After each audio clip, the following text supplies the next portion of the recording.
Hi mga mi! Sa mga kaprobinsya ko, tara samahan niyo ako magluto ng dagmay. Samahan natin yung asawa ko magluto ng ginataang dagmay. Nag-request kasi siya ng Filipino food. Maiba naman daw yung pagkain. Siyempre tinataman yung mami niyo, kaya siya yung nagluto niyan. Sabi ko, manood ka ng YouTube. Ayan na nga, nanood siya ng YouTube. Pero masyadong simple lang daw, kaya medyo inartihan niya mga nilagyan niya ng ginger, tsaka onions. Ginisa niya muna mga tsaka garlic. Ayan, ginisa niya muna yung mga yan.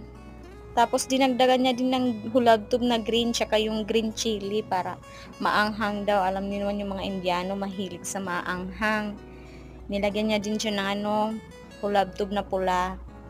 Tsaka naglagay na din siya dyan ng paminta tsaka yung magic sarap, pampalasa din. Hindi ko na nabidyon mga mi. Ayan, naglagay na nga siya ng coconut milk at coconut cream. Ayan. Ayan na mga mi, tingnan nyo yung yung gabi dito sa Dubai. Yung nasa cheese pa siya, green na green siya mga mi, or in English, carrot leaves. Green na green siya yung nilagay na namin sa labas at hinugasan niya na nga, naging dilaw. Pero okay naman, satisfy naman yung pagkaluto.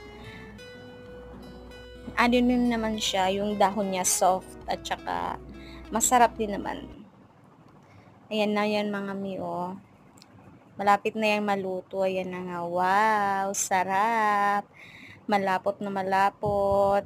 With toyo. Satisfy yan, girl. May tagaluto yan. Salamat sa panunood. God bless us. To be continued, charot. Tara, tara, tara, kain tayo, balet.